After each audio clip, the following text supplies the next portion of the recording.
మనం తల్లి గర్భం నుండి ఒక పసిపాపగా జన్మ తీసుకుంటాము. అప్పుడు రోజులు, నెలలు, సంవత్సరాలు గడిచి బాల్యదశలోకి వస్తాము. ఆ తర్వాత యవ్వనంలోకి, ఆ తర్వాత వృద్ధాప్యంలోకి వస్తాము. ఇక్కడ మనం గమనించదగిన విషయం ఏమిటంటే శరీర మార్పిడి అనేది జరుగుతూ ఉంటుంది. తెల్లగా ఉన్నవాళ్ళు నల్లగా అవుతారు, నల్లగా ఉన్నవాళ్ళు తెల్లగా అవుతారు, లావుగా ఉన్నవాళ్ళు సన్నగా అవుతారు, సన్నగా ఉన్నవాళ్ళు లావుగా అవుతారు.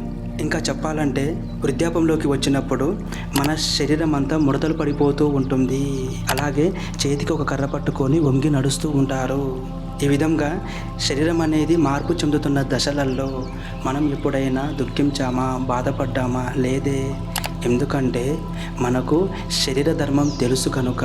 మరి ఒక మనిషి చనిపోయినప్పుడు అంటే శరీరాన్ని వదిలివేసినప్పుడు మనం ఎందుకు దుఃఖిస్తున్నాము, బాధపడుతున్నాము, చింతిస్తున్నాము అంటే మనకు ఆత్మధర్మం తెలియదు కనుక.